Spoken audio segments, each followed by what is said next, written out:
Truck highway पूरा सुनसान था। चारों ओर ठंड से हाड़ कपा देने वाली ठंड चल रही थी। हाईवे के चारों ओर घना जंगल था।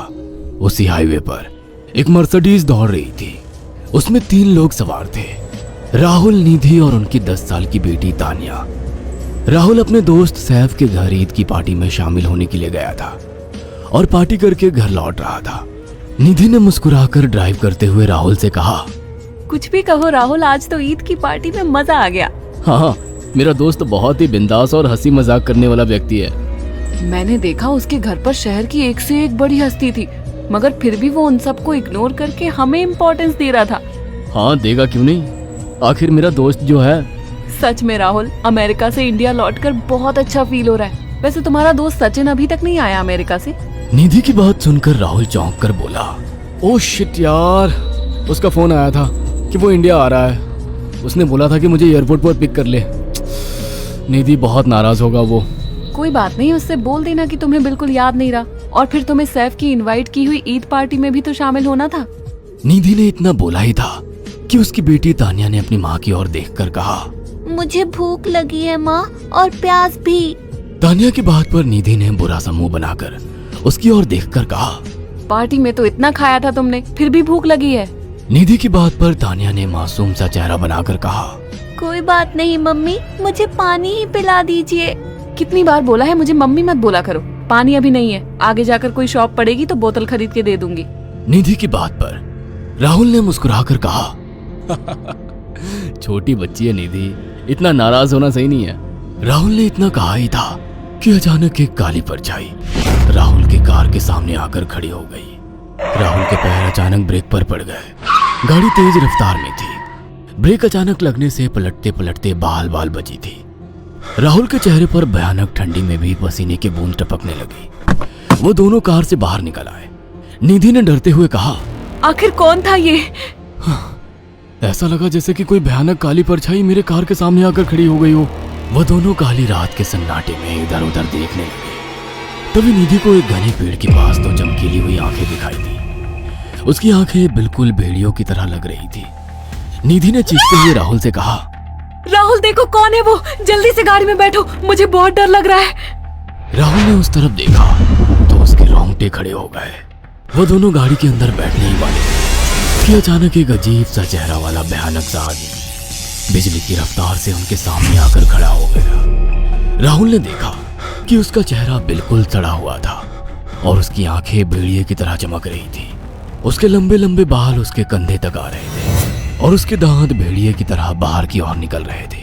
हाथों की जगह नुकीले पंजे थे।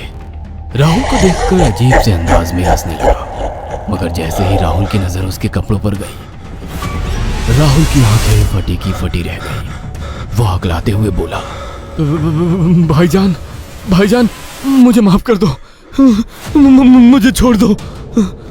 राहुल ने इतना कहा ही था कि अचानक उस अजीब से दिखने वाले भयानक आदमी ने अपने पंजों से राहुल की गर्दन कसकर पकड़ ली और एक ही सेकंड में उखाड़ कर जमीन पर फेंक दी। राहुल के धड़ से लाल रंग का खून का फुहारा फूट पड़ा। इस भयानक मंजर को देखकर निधि के गले से एक जोरदार चीख निकल गई। निधि इससे पहले भागती कि अचानक उस भयानक दिखने वाले आदमी ने निधि को पकड़ लिया और अपने नुकीले पंजे उसके पेट में गड़ा दिए और उसकी अतड़ियां बाहर निकाल दी। निधि के एक दिल दहला देने वाली चीख सन्नाटे को चीर गई। अचानक हवा का एक बवंडर उठा और वो भयानक सा दिखने वाला व्यक्ति देखते ही देखते बवंडर के साथ गायब हो गया। तानिया ने डरते डरते निधि के मोबाइल से पुलिस और सैफ को बुला लिया और कुछ ही देर में वहां चारों ओर पुलिस की गाड़ियां थी। पुलिस ने राहुल के दोनों दोस्त सैफ और सचिन को वहीं बुला लिया। इंस्पेक्टर अर्जुन ने दोनों से कहा, मैंने ऐसी हत्याएं अपने करियर में कभी पहले नहीं देखी। ये काम तो ना किसी जानवर का लगता है, ना ही किसी इंसान का। सचिन कपकपाती हुई आवाज में बोला, आप कहना क्या चाहते हैं? कुछ कह नहीं सकता। जिस किसी ने भी इन दोनों को मारा है उससे एक बात तो साबित होती है कि वो इन दोनों से हद से ज्यादा नफरत करता था। अब सारी सच्चाई तो ये बच्ची ही बता सकती है। इतना बोलकर इंस्पेक्टर अर्जुन तानिया के पास चला गया जो बेहद डरी हुई थी। तानिया ने आंखों देखी सारी घटना इंस्पेक्टर अर्जुन को बता दी। तानिया की बात सुनकर इंस्पेक्टर अर्जुन कंफ्यूज चेहरा लेकर मोबाइल पर किसी से बात करने लगे। सचिन इंस्पेक्टर के पास आ गया और सैफ भी डरता हुआ इंस्पेक्टर अर्जुन के पास आकर बोला, क्या हुआ इंस्पेक्टर?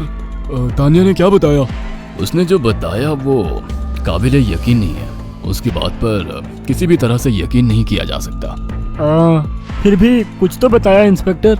हाँ, उस बच्ची के मुताबिक एक भूत ने निधि और राहुल को बड़ी बेदर्दी से मारा है। इंस्पेक्टर की बात सुनकर दोनों बुरी तरह से चौंक गए। क्या मतलब है इस बात का? बच्ची बेहद डरी हुई है।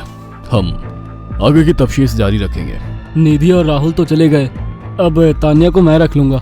नहीं नहीं, राहुल मेरा अच्छा दोस्त था। तानिया अब मेरे साथ रहेगी। देखिए, बच्ची के माँ बाप अब इस दुनिया में नहीं है और आप दोनों भी शादीशुदा है। मुझे नहीं लगता कि आप दोनों बच्ची की सही से देखभाल कर सकते हैं। मेरी कोई औलाद नहीं है। मैंने अपनी पत्नी को फोन कर दिया है, वो भी आईपीएस ऑफिसर है। ये बच्ची आज से मेरे साथ रहेगी। उसका मासूम चेहरा मेरे दिल में उतर गया है। अब तुम दोनों जा सकते हो। पूछताछ के लिए मैं जब भी तुम्हें बुलाऊं तुम दोनों आ जाना। इंस्पेक्टर ने ये बात बोली ही थी कि अचानक वहां पर मौसम बदल गया। चारों ओर काली घटाएं छा गई और एक भयानक बवंडर उठा और देखते ही देखते सब पुलिस वालों के सामने वो भयानक चेहरे वाला आकार सबके सामने खड़ा हो गया। उसको देखकर सबके रोंगटे खड़े हो गए।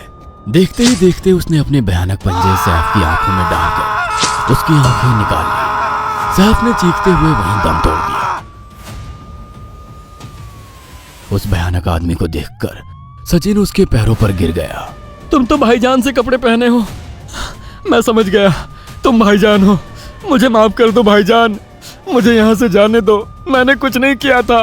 वो भयानक चेहरे वाला गुर्राते हुए बोला, बता इन सबको कि ये सब इतनी भयानक मौत क्यों मरे। सचिन दौड़ता हुआ इंस्पेक्टर अर्जुन के पास गया और बोला, मैं जानता हूँ इसने इन तीनों को क्यों मारा। इसका नाम भाईजान था। जब ये जिंदा था ये किसी का भाई किसी की जान था। बहुत साल पहले ये हम सबका बहुत अच्छा गहरा दोस्त और बिजनेस पार्टनर था। ये सबकी बहुत मदद किया करता था। इसकी प्यारी सी बेटी थी तानिया, जो इस वक्त कार के अंदर बैठी हुई है। ये इसी की बेटी है।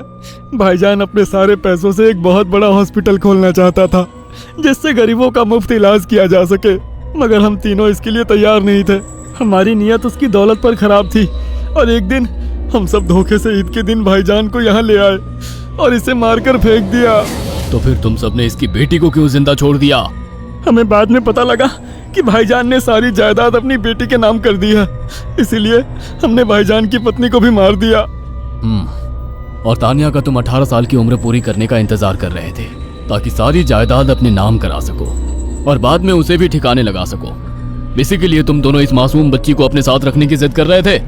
जी, आपने बिल्कुल सही कहा। हम तानिया को भी इसी जगह लाकर मार देते। सचिन की बात सुनकर इंस्पेक्टर अर्जुन की आंखों में खून उतर आया। इंस्पेक्टर अर्जुन के कुछ कहने से पहले ही भाईजान बिजली की रफ्तार से इंस्पेक्टर अर्जुन की आंखों के सामने से सचिन को पकड़कर ले गया और उसके शरीर के टुकड़े टुकड़े कर दिए और हवा में उठे एक तेज बवंडर के साथ गायब हो गया। सारी घटना इंस्पेक्टर अर्जुन की आंखों के सामने हुई थी। तानिया को इंस्पेक्टर अर्जुन और उसकी पत्नी ने अपनी बेटी की तरह पाला।